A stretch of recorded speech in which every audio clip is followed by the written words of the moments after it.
刘儿，你看这雪像不像13年前我守在你房外等你瞧我一眼的那天？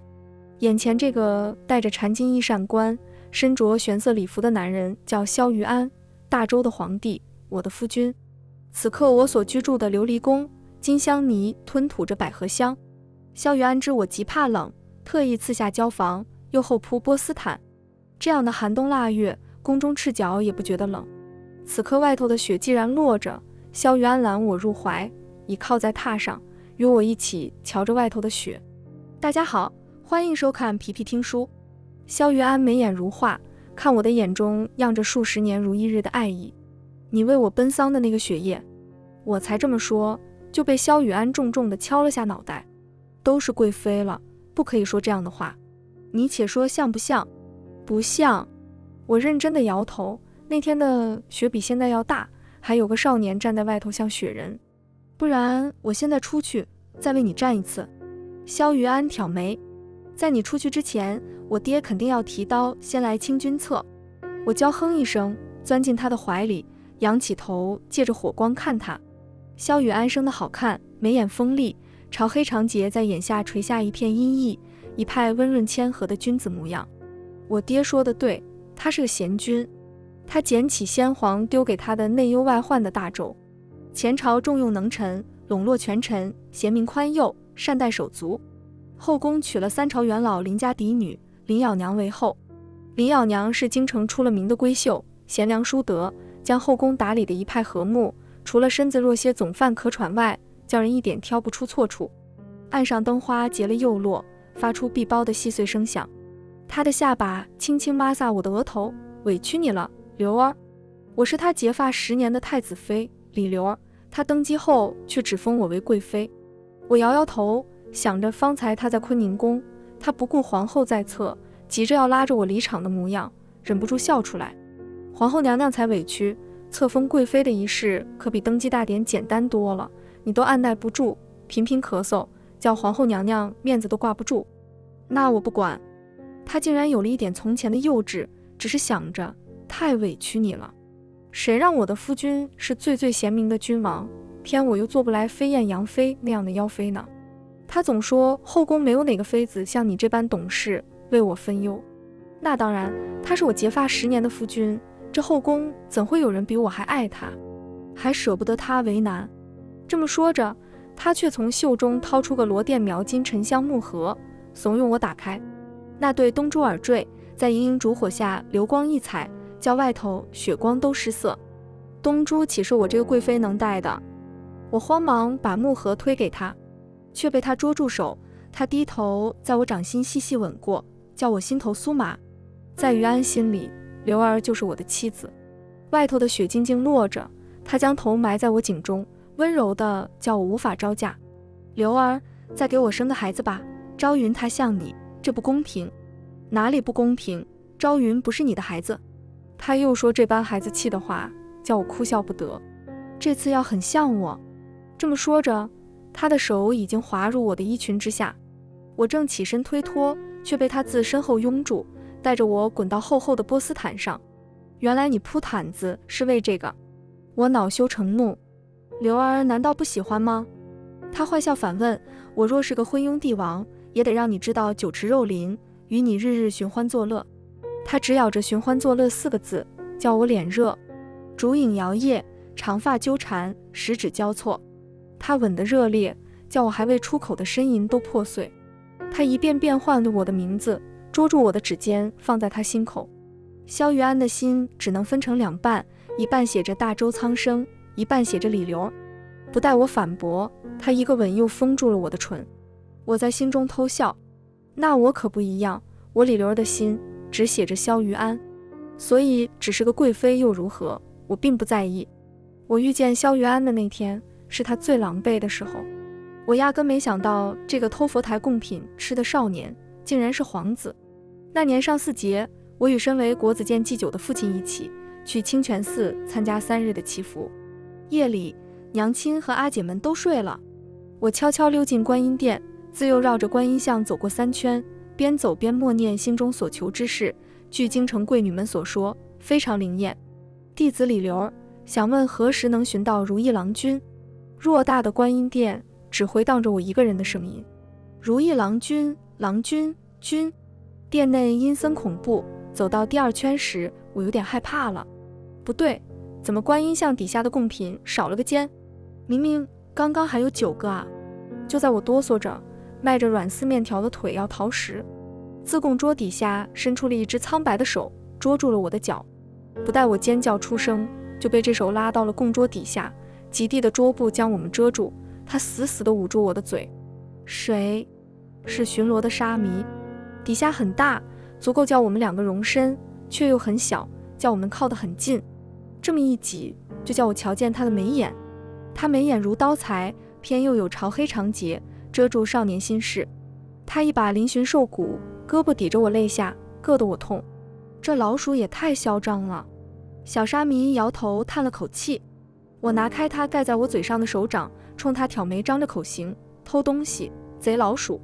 他掐了掐我的肥脸蛋，小胖脸，你思春不知羞。我生平最痛恨旁人说我胖脸，于是我毫不客气地拧上他的腰。沙弥走了，我们还蜷缩在供桌底下，你掐我，我拧你，斗到半夜，不知不觉睡了过去。重金求子多年不得的尚书之妻王氏，正在跪拜观音，若能得一对金童玉女，系女王氏愿一生婚素搭配。我和萧玉安恰好灰头土脸地从底下爬出来，喜得他以为佛祖显灵，将一脸茫然的我们揽入怀中。待他看清后，目瞪口呆道：三皇子。哦，原来他就是那个宫女所生，爹不疼的三皇子萧玉安，李记酒家的千金刘啊。萧玉安脸色一白，他在怕什么我知道，因为我爹李仲良是国子监祭酒，又是皇子们的老师，偏偏我李刘大小姐脾气又爱告状，就连最得宠的大皇子萧齐安也不敢得罪我。这个掐脸之仇我一定会报。爹，三皇子欺负我。我假哭着跑进爹的书房告状。我爹听到我抽抽搭搭的哭声，连忙放下手中的狼毫笔，却在看到我肿起的胖脸时，我爹愣住了。你这脸是被他掐的，还是几天没见又吃胖了？爹，你管管啊。好好好，我爹努力忍着笑意，绷着严父的表情，今后可不要招惹皇子们，分明是他先动手的。我满脸委屈，旁的皇子就罢了，萧玉安绝不可能。哼，我爹就是偏心萧玉安。后来萧玉安告诉我，是梳着双压髻，婴儿肥的我太可爱，才叫他鬼迷心窍，伸出手捏了捏，没收住劲。从那以后，我就跟萧玉安不对付，明里暗里给他使绊子。只是我没想到，萧玉安竟然把我告状的手段学了去。我爹这向来对我有求必应，这次竟然罚我半年不许吃零食。我馋得眼冒绿光，翻来覆去也没想明白，萧玉安有什么好？我爹为啥喜欢他？从他入学拜师的那天起就喜欢。入学第1天，众皇子接送束修，也就是拜师的见面礼。从前皇子们的束修叫我大开眼界，什么金镶玉戒尺、雪浪金银谢宣纸，最夸张的莫过于一个纯金镇纸，大如板砖，说镇纸实在委屈他了。金砖是大皇子萧齐安送的，他母妃是当今最受宠的德妃纪元，说是德贵妃，但连皇后都要在他面前忍气吞声，因为皇帝喜欢她，在后宫恃宠而骄是很正常的事情。所以大皇子的礼物一骑绝尘。独萧玉安与旁人不同，他送了几条肉干，不顾一世哄堂嘲讽，只心无旁骛地俯身敬茶，对我爹行拜师礼。他不卑不亢，宛如后院那一排新竹，萧然君子风骨。后来我爹告诉我，萧玉安假以时日定成大器。我还不太明白假以时日是为何意。我爹说岁寒，然后知松柏之后凋也。直到后来先皇不顾众议，非要立不成气候的大皇子萧齐安为太子，群臣死谏，万民驾前拦路哀哭，气得纪元摔了4、5个价值连城的花瓶，也没拦住萧玉安被立为太子。很久以后，萧玉安灯下批阅奏折到深夜，我劝他歇息，他眼中布满血丝，强撑着疲态，说要对得起死谏的群臣和万民。父亲说得对，我嫁对了人，他是这世上最好的儿郎，也是大周最贤明的君主。但那都是后来的事了，反正我11岁那年，最讨厌的人就是萧玉安。丫鬟们用鸡蛋为我的脸消肿，说不要耽误端午，宫中贵女们聚会。端午聚会这日，旁的贵女带着艾草苍竹香囊，独娘亲怕我饿，给我的香囊里揣了个粽子。宫宴无聊的要死，贵女们都围着林咬娘，她家世煊赫，三朝为宰，又有人中龙凤的兄长驻守边关，偏偏她又是京城第一美人。与我要好的小姐妹说，林咬娘这样看似完美的人，一定有什么不为人知的阴暗心思。我点点头，深以为然。刘儿，你来了。那时的林咬娘还没进宫当皇后娘娘，没有病容，满脸都是少女的朝气。哼，我不跟比我好看，比我温柔，长得还比我高的林咬娘说话。刘儿，送到你府上的糕点可吃了？林咬娘笑得如3月春风，摸了摸我的小脸，我瞧你没再要，是不喜欢吗？那我下次不送了。吃了，我可喜欢那个枣泥糕了。我恨我的馋嘴。听我这么说，林咬娘疼惜地捏了捏我的脸颊。所以我讨厌林咬娘，我这肥嘟嘟的脸颊一定有她糕点的一份功劳。皇子贵胄们在对面水榭，与贵女们隔着一排如烟绿柳，他们都在瞧林咬娘，唯独萧玉安不在其中。任对面的目光在炙热，林咬娘只侧着脸与众姊妹闲谈，直到太医院的人来点苍竹、熏艾草，一贯端庄娴静的林咬娘竟然红了脸。难道她是那蛇精白素贞，害怕端午节的艾草和雄黄酒？我偷偷观察她，发现她总似有若无地去瞧太医院的方太医。方太医有什么好看的？萧玉安没来宫宴，我借口上茅房去找她，却在冷宫门口迷了路，眼见着天色黑了。我忽然又想到宫里奶嬷嬷和我说的，冷宫里有不受宠、含恨而死的妃子，会在傍晚阴气最重的时候出来找替身。这宫殿偏僻，前后无人，隐隐有鬼哭。我越想越怕，蹲在墙根下哭了起来。我的身后却站定了一个人，他的影子将我整个笼住，一定是找替身的女鬼要来杀我了。哭什么？怕呜呜，你别过来呜呜。怕什么？怕死。那你回头看看我。不看，我看了你肯定要杀我了。不对，这声音怎么这么耳熟？我一回头，就是一脸哭笑不得的萧玉安。他强忍着笑意，眼睛盛着漫天星光，和我这个泪眼朦胧的小哭包。后来我们不知怎么和解了，坐在偏殿的台阶上，夜凉如水，我们拖着腮镜看天上星。咕咕咕，我们不约而同瞧了瞧对方的肚子，扑哧笑出声。我忽然想起来香囊里还带着个粽子，连忙掏给萧玉安看。我拍了拍粽子，一脸自豪，大不大？喜不喜欢？萧玉安一脸木然，只能说大，喜欢。但是你在香囊里装粽子，那你去庙里偷果子吃。后来我才知道，因为立储一事，朝中物议沸腾。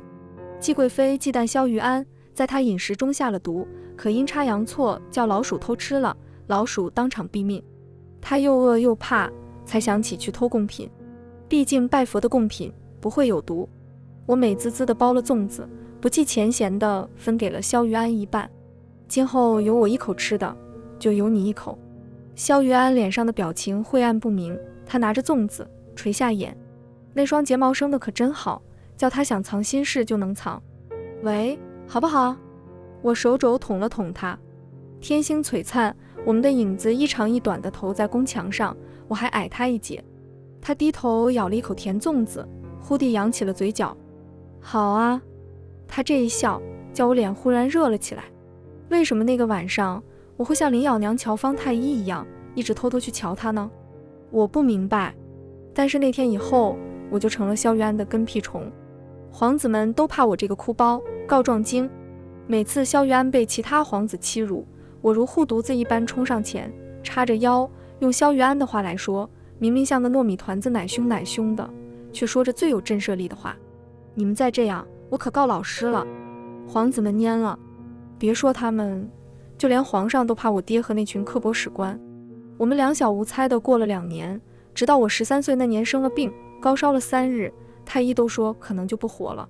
我烧得迷糊，梦到我走在了一片风雪中，天地皆是白茫茫的一片，前头有一处暖融融的隧道，叫我忍不住想走近。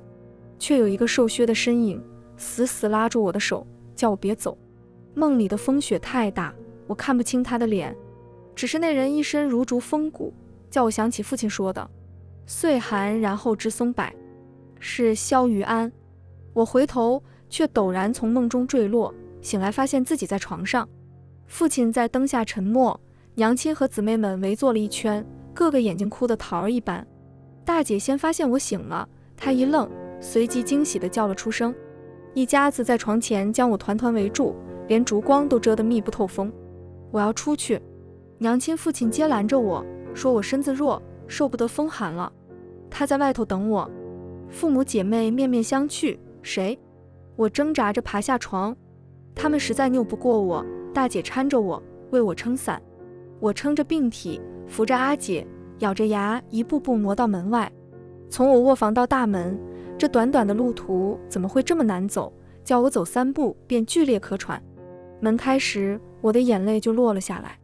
雪停了，一地雪光将天地照得明亮。那个少年连伞也没撑，一身风雪，宛如冰雕一般，静静站在我李府门口。他眉发皆被雪染白，大有城门立雪的样子，垂着头守在我府外。他手举，不越雷池半步。听见开门的动静，他略动了动手指，抬起眼，就看见我撑着门，面上带烧，红着眼，大口喘着气，直勾勾地盯着他。他愣住了。天地偌大，我们眼中各自映着彼此的身影。我跌跌撞撞跑下去，看看要摔在雪地里，他却先一步将我紧紧拥住。刘儿，刘儿，刘儿！我咳得厉害，喘着叫他离我远些，怕把病气过给他。他像找到了失而复得的珍宝，用力将我抱在怀中。我们不分开，永远不分开，好不好？什么都是冷的，独他怀里是热的。我的脸贴在他的脖颈上，叫他轻轻叹息。我感觉到脖颈两滴温热。是雪化了吗？我不知道。阿姐羞红了一张脸，忙去遮住妖媚的眼睛。父亲娘亲先是愣住，我那个严肃古板的父亲才想开口说什么，娘亲就捏住了他的手，抿嘴摇了摇头。这婚约就定下了。那天的雪太大，若是未撑伞，我们便会叫雪染成白头。后来我们婚宴那天，亲眷站在洞房外，一路撒白果。白果白果，意味着白头到老，百子千孙。我扶着重重的凤冠，跟萧玉安抱怨，这百子千孙不对，洞里的老鼠精也不这么生。萧玉安疼我，用袖子为我遮起，叫我一点也没被白果砸到。没喝合卺酒，就这么护着了，可怎么得了？姐姐们取笑，刘儿怕疼。她轻声解释，末了竟然也红了脸。一贯君子风骨，克制手里的萧玉安，竟然这般宠妻惧内，叫周遭人们哄堂大笑。我羞得满脸通红，幸而有喜帕遮着，无人瞧见。后来想想，大约那时没淋过百子千伏的果子雨，也不该在雪天撑伞，才叫我这短短的半生错过了2次白头。萧玉安当上了皇帝，后宫渐渐丰盈起来。我是他结发10年的妻子，如今降为妾室，怎么可能不恼火？李咬娘封后那日，我心里不快，抄起玻璃灯想了想又放下，拿起玛瑙碗又觉得肉疼。都怪萧玉安，从前跟着他过惯了穷日子，害得我当了贵妃也小气巴拉的。所以当我娘走进琉璃殿的时候，我这个恃宠而骄的贵妃正没用的趴在床上哭。我娘亲轻轻坐在我身侧，摸了摸我的头。她小时候因为继贵妃过的苦日子，旁人不知，你还不知吗？她吃过很多苦，你若爱她，就不该叫她为难。娘亲2句话就叫我愣住。我想到了那个一身瘦骨，饿着肚子去偷佛饼的萧玉安，见面礼只送得出几条肉干的萧玉安，成亲后穷得捉襟见肘，却还给我买零食的萧玉安。他会学着做林咬娘从前为我做的豆沙糕。我爹训斥我为人妻不可任性妄为时，他连连点头称是，却在我爹转过头时悄悄捏我的手，冲我眨眼。他吃过很多苦，却待我如蜜。我哭得更凶了，但是这个气是消不了。那天大雪，我恶狠狠地把玻璃灯、玛瑙碗塞进包裹，嚷嚷着要出宫要和离。萧玉安匆匆赶来，月光下自背后将我抱了个满怀，像极了那个雪夜。我们这般僵持着，鞋袜都叫血水浸湿。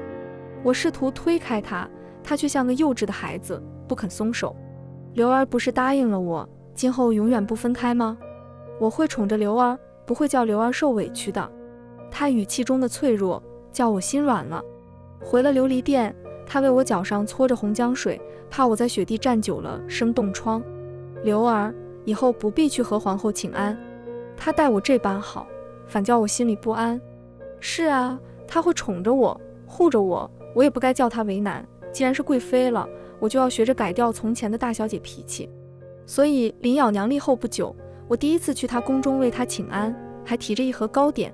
众妃嫔以为我在糕点中下了毒，忙称身子抱恙，匆匆逃了。一贯艰苦朴素的楚嫔，绣花鞋都跑飞了，也没敢回头时，我正纳闷我名声为何这么差时，林咬娘却告诉我，因为萧玉安太宠我，他们怕我这般得宠会成为下一个继贵妃，在后宫残害皇嗣，虐待嫔妃。我心里有几分说不出的滋味，放下糕点，一语不发。我知道刘儿你从不是这样的人。林咬娘坐在我身侧，轻轻地抚上我的侧脸，她一脸歉疚，对不起刘儿，我也没办法。林咬娘确实没有办法，她家三朝福载，出身好又比我端庄大方，还有一个哥哥在北京打仗，能为萧玉安分忧。她没办法，只有嫁给萧玉安，才能叫萧玉安和林家都安心。她的歉疚也是真的。林咬娘进坤宁宫那天，身子就弱了下去。她总犯咳疾，每日妃嫔们的请安能免则免，甚至连每月份例里帝后同寝的日子也分给我。她做好了皇后分内应做的，将后宫管理得井井有条，无人争宠吃醋，后宫一点脏事都没有。除此以外，她什么都不关心。若是得了空，只料理她宫中那满墙的蔷薇藤萝，还有葱郁的夹竹桃。这一次会面，我与林咬娘又像从前小时候一般要好了。萧玉安也觉得亏欠我，所以想着办法弥补。我们唯一的女儿昭云不过10岁，已经赐了封号，赏了公主府，并着一片富庶封地。她又不顾我位分，赐我东珠交房，赏赐像海水一样淌进贵妃宫，叫我最后一点小小的醋意都没了。她在贤君的分内尽力给我最大的殊宠。我读过许多才子佳人的话本，以为世上的道理应该是这样的。我呢，是个恃宠而骄却没什么坏心思的贵妃。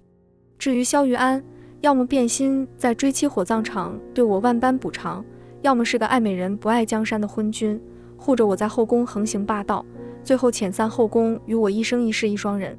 而林咬娘面上温柔娴静，实则贪慕荣华富贵，阴险狠辣，带着后宫一种妃嫔，费尽心机为我泼脏水，最后事情败露，灰溜溜退场。但不是，萧玉安深情不负，尽力给我他能给的恩宠。林咬娘将我视作亲姊妹，温柔娴静。我怕萧玉安为难，努力改掉小脾气，学着做一个温柔懂事的贵妃。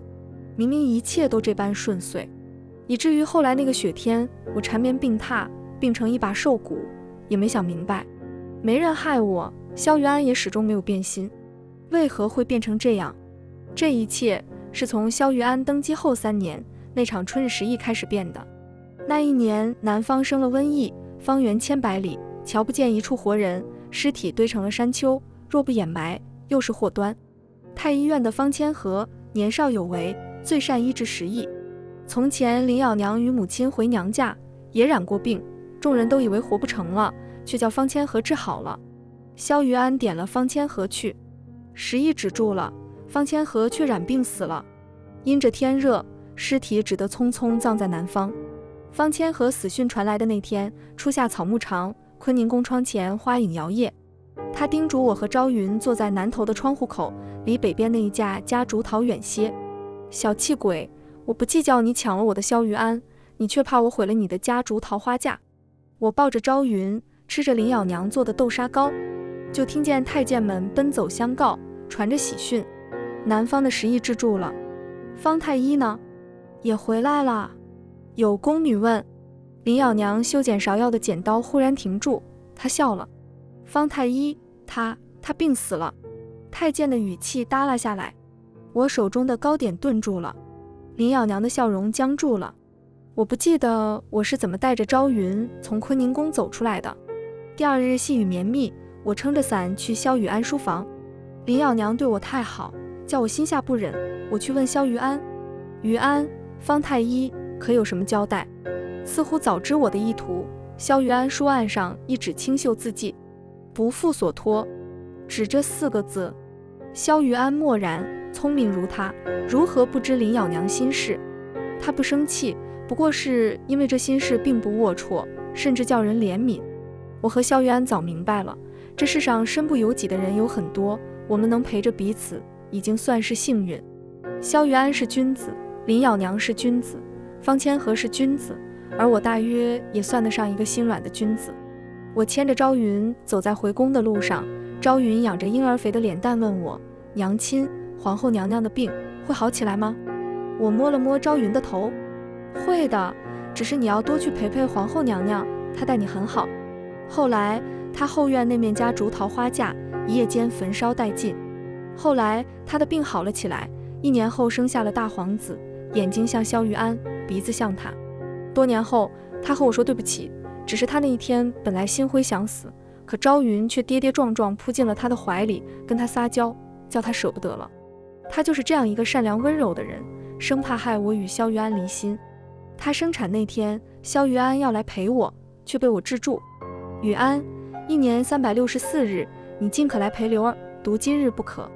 萧玉安垂下眼，略想了想，吻过我的额头。他说，你变得懂事了，刘儿。他第一次夸我懂事，叫我欢喜。他发现了我在为他改变。然后他匆匆往坤宁宫去了，我牵着朝云的手，目送他的仪仗。那天河宫欢庆，足足放了3日的烟火，赏钱也叫宫女太监们笑得脸酸。朝云在我怀中，瞧着外头的烟火，忽然他仰起脸问我，娘亲，朝云出生的时候也放过这样的烟火吗？没有，那时他不过是个穷太子，做不出这般大的阵仗。见我沉默，朝云反而不安了，他一双黑白分明的水眸认认真真地看着我。娘亲，朝云虽然不是男儿身，可会争气，以后也叫他们放烟花给娘亲看。我笑着摸摸他的头，并未当真。朝云还小，他并不懂，我不是在嫉妒林咬娘有烟火看，我只是觉得有点落寞。从前我和萧雨安是没有烟花看的，那时他是又穷又不受宠的3皇子，但我们会依偎着彼此看天上的星星。我并未将朝云的话放在心上，日子继续过。那年朝云12岁，整天追着林咬娘哥哥的儿子林念，吵着要他教自己弓术。林念17岁，跟着他那个将军老爹学的一手好弓术。我讨厌林念，但他射箭的样子还有几分顺眼。朝云眼中满是不自知的少女心事。真的吗？那父皇把他调得远些。萧雨安冲我眨眨眼，别啊父皇，我只是不那么喜欢他，也说不上讨厌。朝云逃一般抓起桌上的弓箭，掀了珠帘跑了出去，不说了，下午还有骑射，我要去找他了。朝云落荒而逃，带着珠帘一阵慌乱的脆响。我与萧玉安相视一笑。林咬娘听我说了，笑得直捂嘴，我只当林念一人念叨呢，竟是身居2地，情发一心。我与林咬娘商量着朝云和林念的婚事，可这1年萧玉安的日子不好过。内有南方大旱，赈灾的银子叫国库捉襟见肘，还有逃荒的灾民勾结着，隐有揭竿而起的架势。外有北境魁魔侵扰，魁魔是北境的不足，不是架色。若是冬日缺了口粮，只管抢掠大周边疆的百姓，倘若只有一个，咬牙也就对付了。可内忧外患，叫他前后为难。南方大旱，从前那些赏赐被我退回，叫他先安定灾民。他又夸我懂事，然后匆匆往坤宁宫去了。虽然我也醋，毕竟他连着待在林咬娘那里不知多少个夜晚了，但是我不能不懂事，因为林咬娘的父辈们正南下赈灾，他的哥哥正在前线杀敌，不能叫林家寒心。我母家本就弱，帮不上什么忙，怎么能再任性，叫他为难呢？虽然想明白了，还是不免难过。我以为难挨的日子就像冬天，咬咬牙就能过去，可惜不是。灾民的事情悬而未决。不久，林念父亲林如辉战死北境的消息也传了进来。好在战败也可以谈条件。那年的雪下得很大，奎摩的使臣多顿来了长安，萧玉安的脸色难看，宫宴上工人们个个脸生病气。奎摩并不是什么野蛮的部族，咱们也想与大周交好，奈何大周瞧不上咱们，才兵戎相见，伤了和气。多顿的眼珠狡黠一转，我们奎摩王说了，不想生事，只想求娶一位公主回去，结两国之好。我心头一惊。那天晚上，萧玉安宿在了我的琉璃殿，他未必是为了和亲一事来的，但是也叫我心中不快。屋外的雪既然落着，从前我们总说情话，一刻也安静不下，现在我们两个对坐，竟然无话。烛光映见他一张疲惫瘦削的脸，他犹豫着不知如何开口。这一犹豫就叫我明了，一定要和亲吗？我轻轻开了口，就不能打仗吗？你怎知？他诧异。不然你会来我琉璃殿？我话中带刺。刘儿，你在怨我？他皱眉。你说朝云长得像我，你舍得我去北境吗？刘儿，我再想想办法。他试图去捉我的手，却被我冷冷躲开。这后宫敢这般冷脸待他的人，恐怕也只有我。不能打仗吗？你读的圣贤书，不知今日歌5城，明日歌10城的道理。然后呢？今天是我的朝云，可明天呢？明天若是要我这个贵妃，你也拱手送出去？我如同一只护犊的母豹，歇斯底里。不可以对朕说这样的话。他冷下脸来，周身骤然凝上一层微压，宛如一盆冰水兜头，将我浇了透彻。是啊，他不是来跟我商量的，是来通知我的。我与他朝夕相处10多年，他从未在我面前自称过朕，我也只唤他宇安，险些叫我忘记了，他也是生杀予夺的大周皇帝。方才我说了多么大逆不道、诛九族的话，你好好想想吧。他只丢下这么一句话，就摆驾回宫了。那天外面的雪下得很大，竟然也留不住他。他没错，我也没错。他是大周皇帝，担心百姓受苦，心系苍生。但是他有林咬娘，有后宫无数妃子，可我只有朝云了。我与萧玉安冷战了3日，这3日他一步也没踏入我琉璃殿。3日后雪停了，我犹豫着服软，再同他商量一番。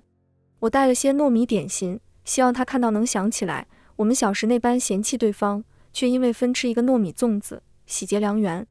我希望他念旧情，可我到他书房就心软了。奏折如雪花一般堆在案上，萧玉安沉默着坐在奏折里，一言不发。他瘦削着脸，满眼血丝，见是我来了，眼中掠过一丝欣喜。刘儿，我的心一疼，可我没办法，朝云是我们唯一的孩子。我再想想办法。他嗓音嘶哑，再想想。他不是心狠不来我琉璃殿，是在想办法。可是我们都清楚，没有办法了。我沉默着把点心端出。长公主，长公主，您当心受了风。外头太监苦口婆心地劝着，快起来，进去说话。朝云在外面。我同萧玉安忙跑出去，就看见我的朝云在殿外跪着。朝云跪得笔直，一身鲜红嫁衣如战旗，在北风中猎猎。他对着我与萧玉安深深叩首，抬起头时目光迥然。朝云生在天界，享万民供奉。若朝云一人，可免两处战乱，百姓受苦，朝云愿意去。萧玉安说错了，朝云不像我，像他。他脊梁笔直如巨迎风，满口天下苍生，恍然又是当初拜师的萧玉安，一把铮铮君子风骨。我忙扶他起身，他不肯起，冲我撒娇。娘亲，朝云厌倦了宫墙四四方方的天，想去北境瞧瞧。这狡猾撒娇的模样，却又像我了。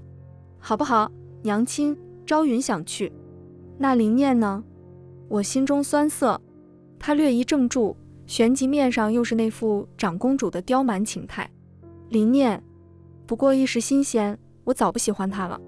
朝云这般懂事，叫我心中一痛。我狠心不去理他，他却赖在我怀中。让朝云走吧，娘亲。朝云只是嫁人了，又不是不回来了。我的朝云出嫁了，在一个寻常冬日，无风无雪也无晴。护送他去北境的正是林念。朝云几次装着若无其事地去瞧他。自父亲死后，林念更加沉默了，他不回头看他，只兀自盯着天际的云，满眼心事。我的朝云看林念的目光，分明与我看萧玉安一样。这个小骗子还满口不喜欢。朝云上了马，那片红随着绵延的仪仗队消失在拐角，我的眼泪落了下来。风大，众人转身欲走，只有我仍固执地踮脚瞧着。回去吧，刘儿。萧玉安去牵我的手，我蓦然转过身去，悄悄擦去眼泪。说回去，我却没忍住再回头看一眼。一回头我就愣住了。我的朝云一袭大红嫁衣，从拐角处纵马回来，宛如一团跳跃的火焰。朝云下马，如燕投林一般扎入我怀中，鬓发散乱，头上钗环叮咚作响。他不顾周遭人错愕的目光，贴在我耳边低声说：父皇舍不得朝云，但是大周只有朝云能去，旁的姊妹太小，还不懂事。娘亲，不要和父皇离心，你们还会有朝霞、朝露和无数个朝夕，唯独不要记挂朝云。我的朝云太懂事，一滴眼泪也不掉。我心痛得不能呼吸，只哭着死死抱住我的朝云。我知道这一别，再见就难了。还有，父皇，今天朝云出嫁，你可要放烟花，放4天。马背上他笑得张扬，丢下这句话就走了。原来朝云还惦记着那天林咬娘诞下大皇子的那天，宫里放了3日的烟花。朝云虽然不是男儿身，可会争气，以后也叫他们放烟花给娘亲看。这句话我只当玩笑，原来他一直记得。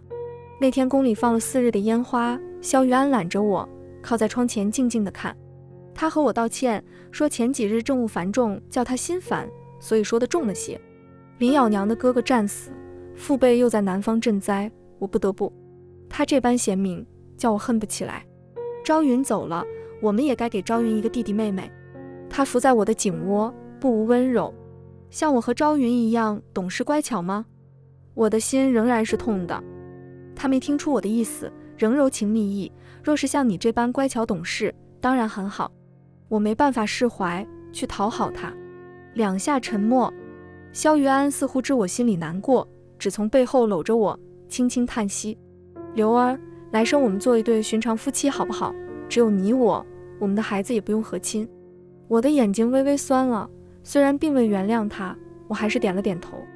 那下辈子我是个穷酸书生，你不过一般姿色。为什么我是一般姿色？我疑惑。因为你若是太好看了，肯定瞧不上我这个穷书生。他捉住我的手，话中是无限憧憬。然后穷书生去考科举，你为我缝衣衫，后来我中了状元，将你接来享福，我治国齐家，你安心做你的状元夫人。难道现在不是在享福吗？难道现在不是你萧玉安的夫人吗？我嗤笑，他面上浮现一丝尴尬的红。好，那我做个寻常猎户，每日砍柴打猎，倘若有1日外敌来犯，你为我绣战袍。你怎么净想着报国，也不为我想想？我拉下脸，想将手抽出，却被他先一步紧紧握住。他讨好地瞧我。那下辈子我当父皇那样的昏君，像他护着季贵妃一般护着你，那世上又会有个可怜的萧玉安，饿着肚子去佛堂偷贡品。我不忍心的。这么想着，我嘴上却不服软。你若做了昏君，我就不喜欢你了。我爱的萧玉安，心怀天下，做不得昏君的。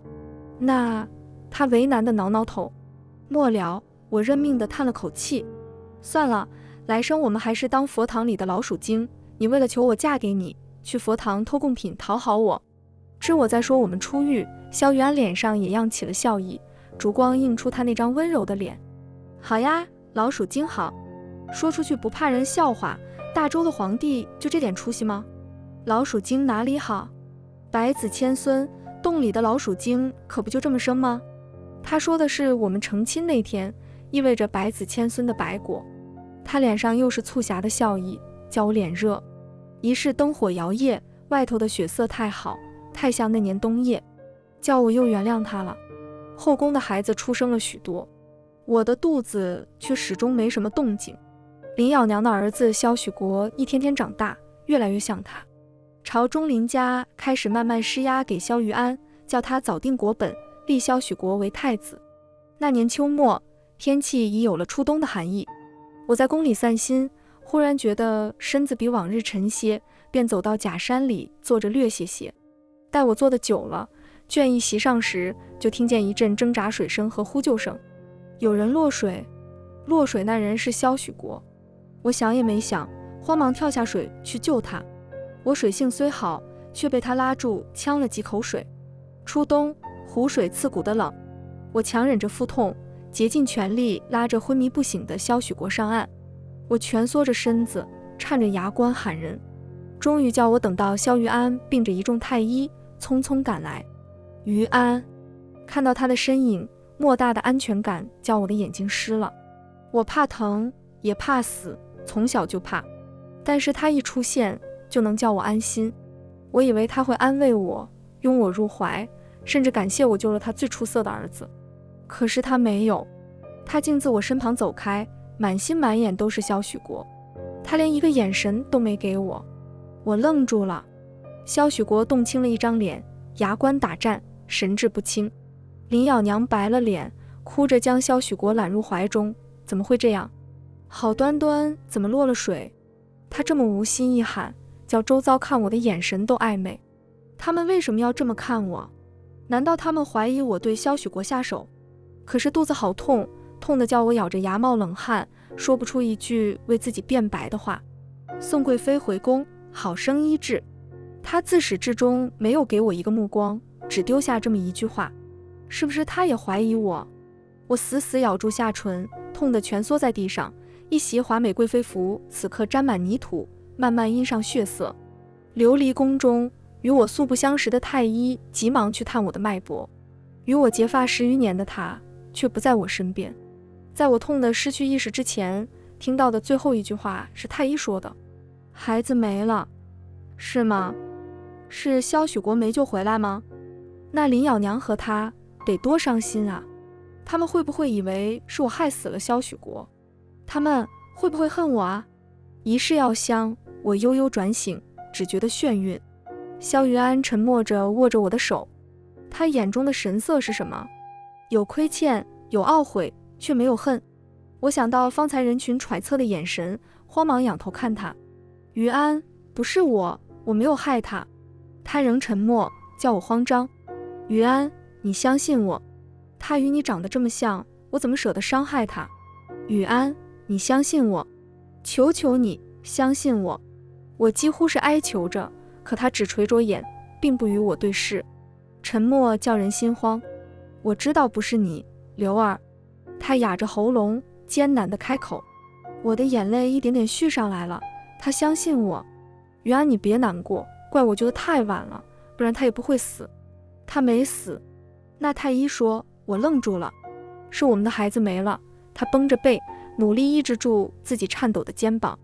他说什么？我们的孩子？难道方才的腹痛和血不是我越信来了？是我们的孩子没了。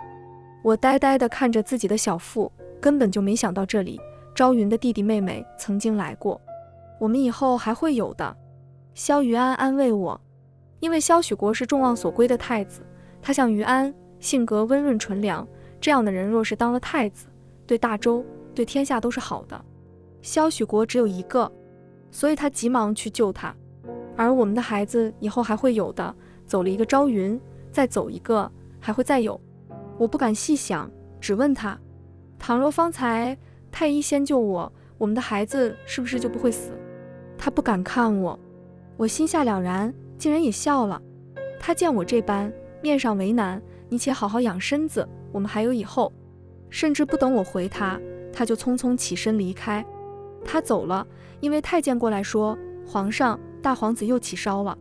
初冬的傍晚，天色灰蒙着，外头的雪开始慢慢落了，像轻薄柳絮。屋里不冷，炭火都是最好的，烧起来有一点桂树的香气。他大约觉着亏欠，前脚走了，晌次后脚便如海水一样躺进琉璃殿。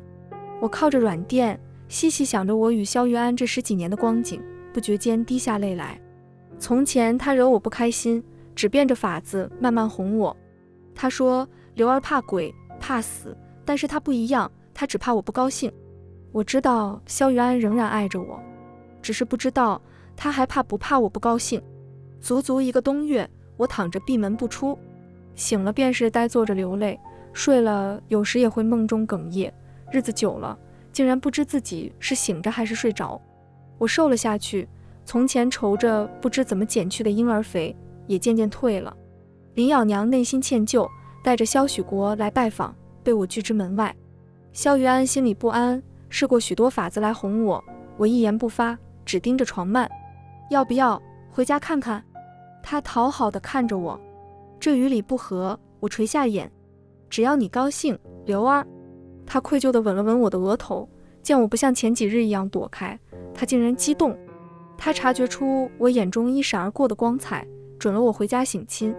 哪怕第二日便是除夕，按规矩，妃嫔们要合宫团聚，守岁跨年，从来没有允许妃子过年省亲的旧例，哪怕先皇那么纵着季贵妃，也没有过。他还是怕我不高兴，叫我心底升起一点希冀。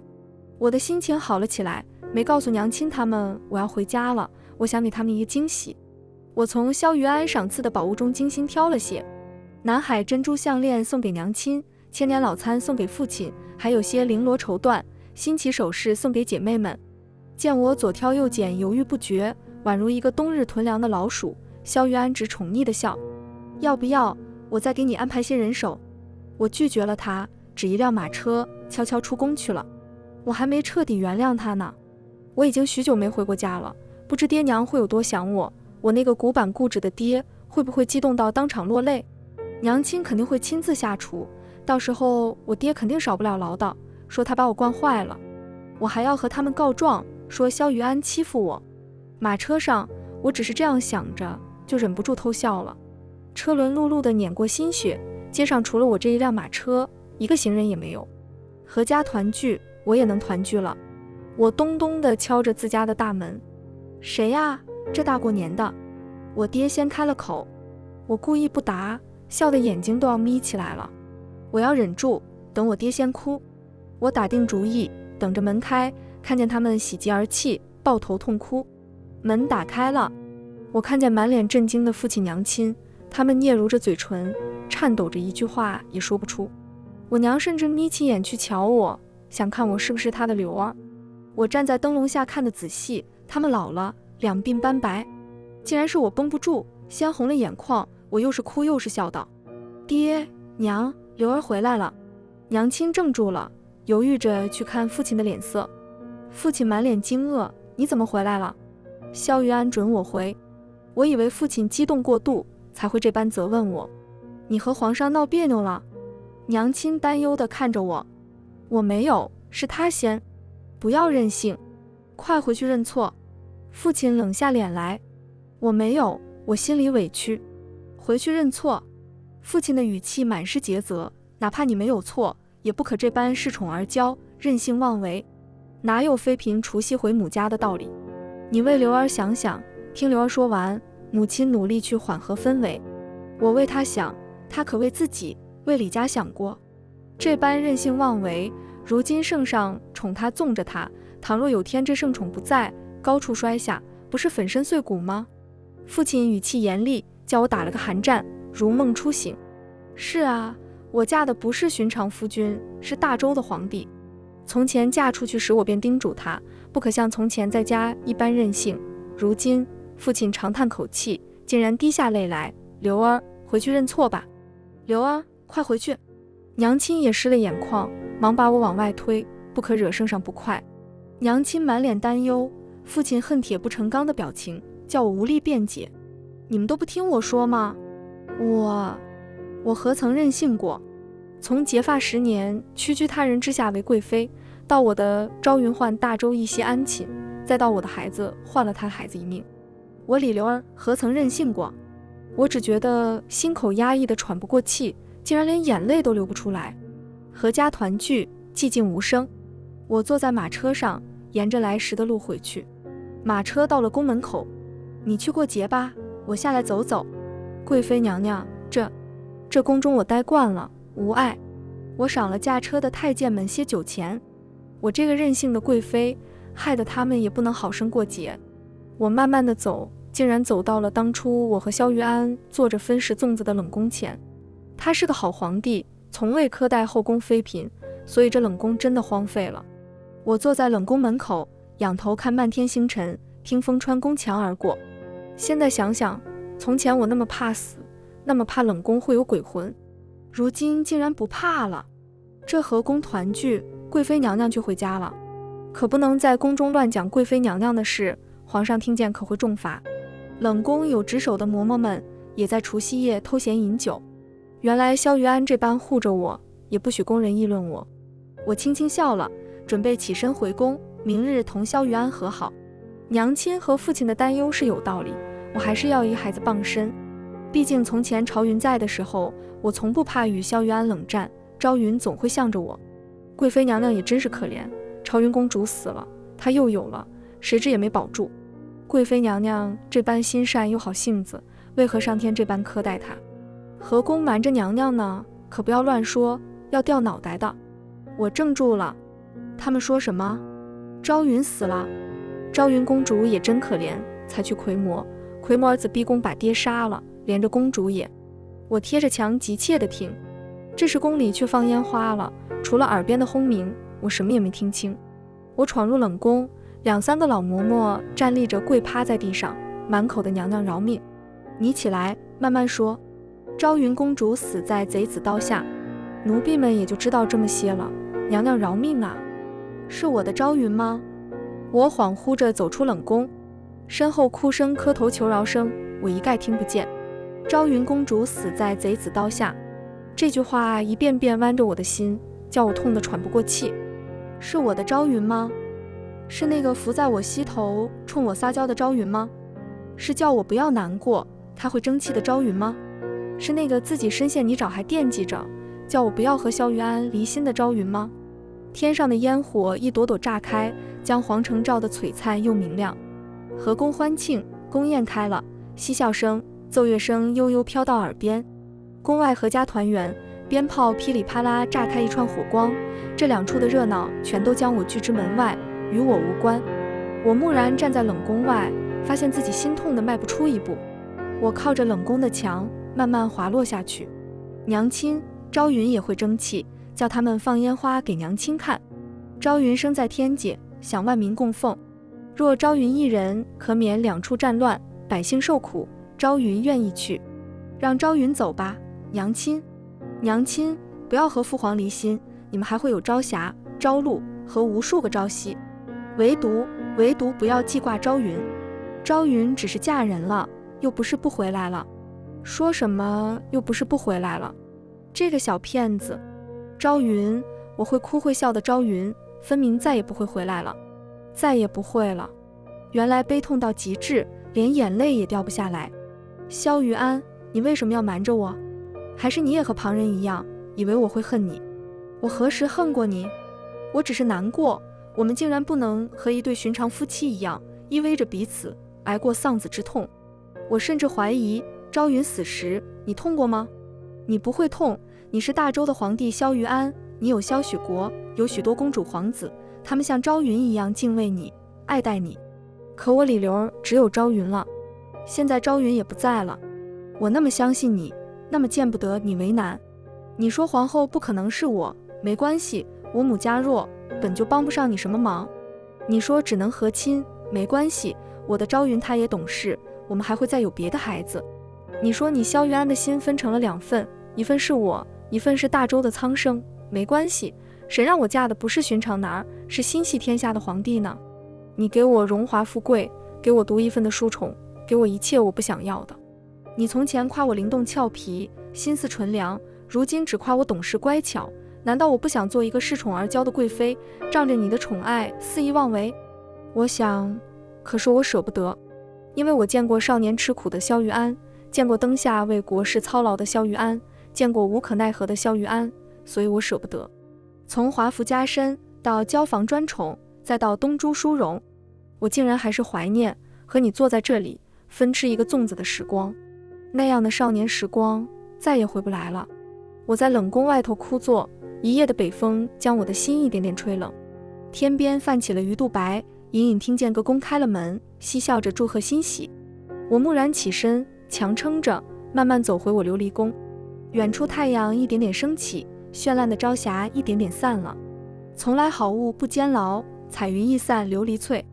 是这样啊，我病了，病得很重，总吐血。太医日夜不离地值守，琉璃殿终日药香不散。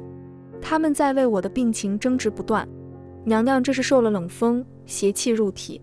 娘娘这是上次落水惊风，救急未愈。随他们说吧，药总会熬好递给我。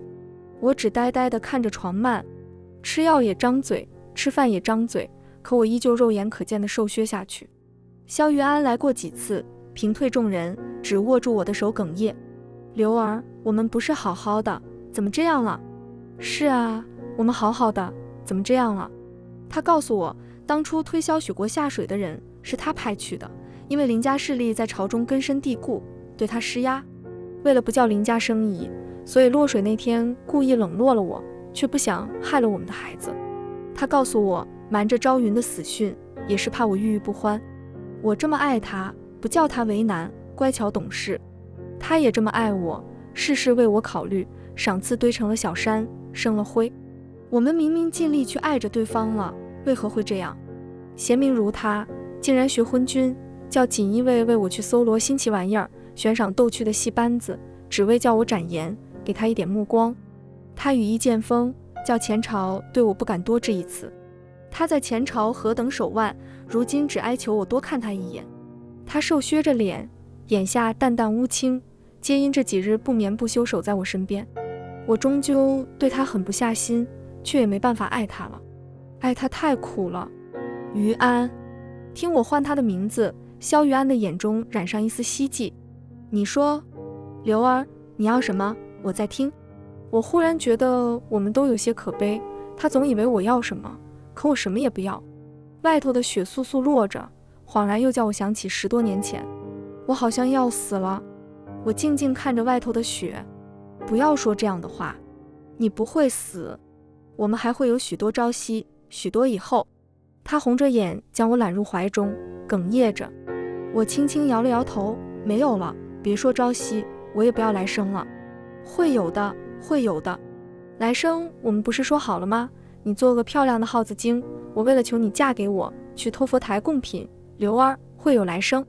他眼中满是哀求，我只轻轻摇了摇头。这一世太苦了，来生我也不要了。他像是下了莫大的决心，艰难地开口：我会废后，遣散后宫，与你一生一世。原来我从前妄想过的事情，他其实知道，只是他是贤君，我也算得上懂事，所以做不出这种荒唐事。林姐姐和姐妹们并未做错什么，她们为你生儿育女，困守深宫。于安，不要说这样的话，叫他们寒心，不要为难他们，要好好待他们。萧于安怔住了，兀自握着我的手，低头沉默。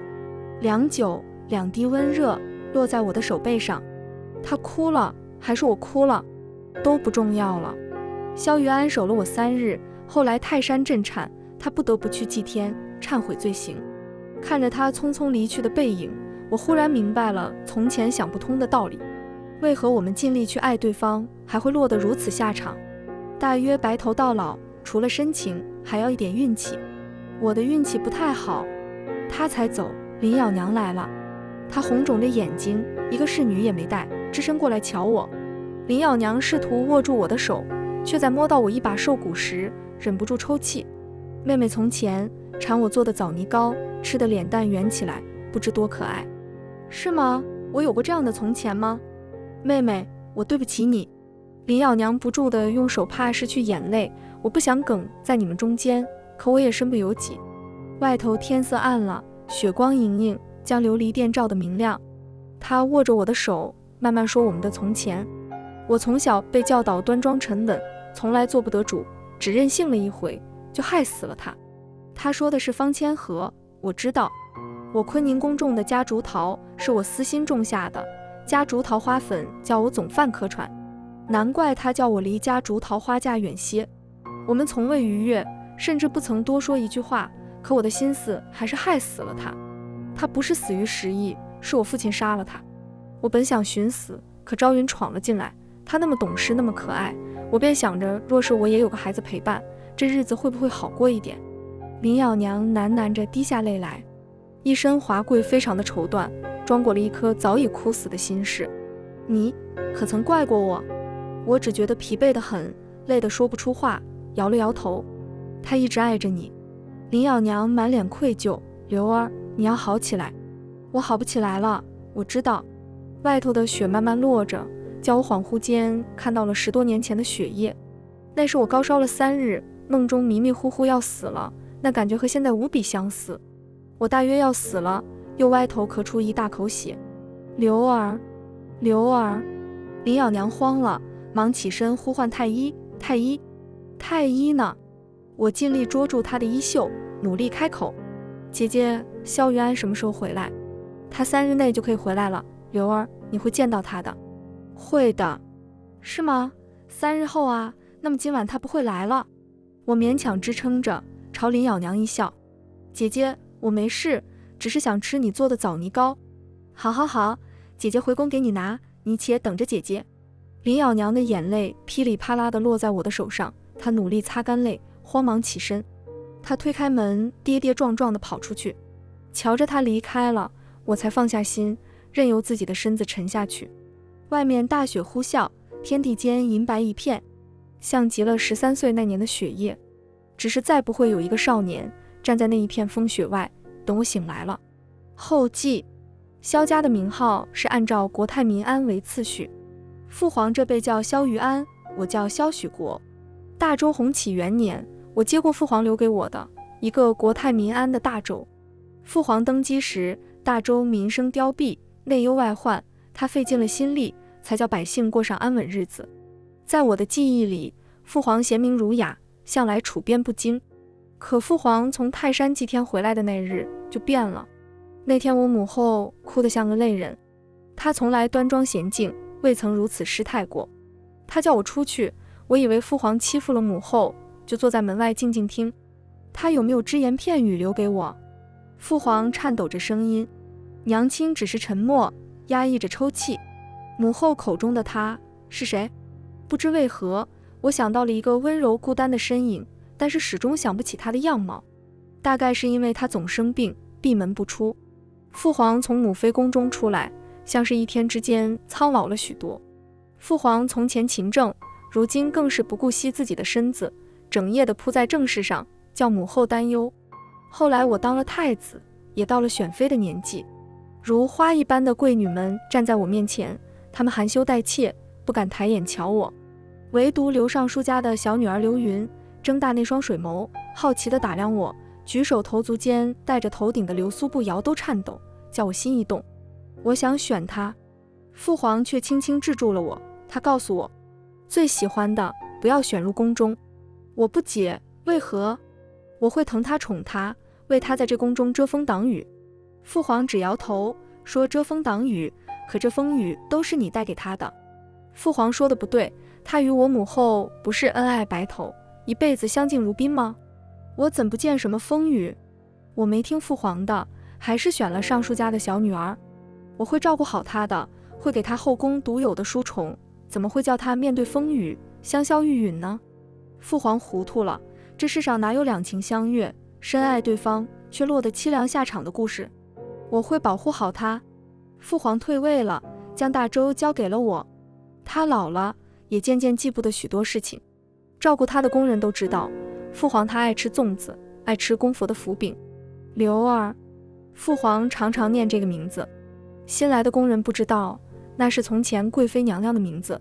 父皇驾崩在一个雪夜，工人找到他时，他正坐在冷宫门口，一肩风雪，须发皆白，神态安详。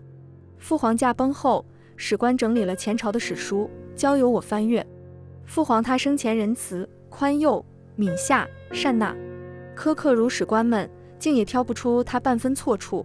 这本史书前半生看去，花团锦簇，唯独退位后的后半生，父皇终日沉迷烧符炼丹，求仙问药。史官说他昏聩。史书里还提到舅舅家中的长子林念做了将军，守着北境终身未娶。这个叫奎摩人闻风丧胆的将军，却有个缱绻的名号昭念将军。有人说他是念着为前朝而死的父亲，有人说他是一心为国，不改朝夕，还有人生了一点桃色心思，说将军从前喜欢一个姑娘，名字里就有个朝字。不过林念已死，这些说法都已不可考。又因他性格狠戾，魁摩降兵不论老弱，一律坑杀，不留活口。史书下笔太狠，说他识很绝，性孤立，不嘉民。最后关于父皇前半生勤政为民，后半生却沉迷神佛之道一事，众说纷纭。有人说父皇怕死，有人说父皇怕大权旁落，有人说父皇怕百姓受苦。他们都猜错了，父皇他是怕没有来生。全文完，皮皮听书，感谢您的观看，每天上新精彩小说，喜欢就订阅吧。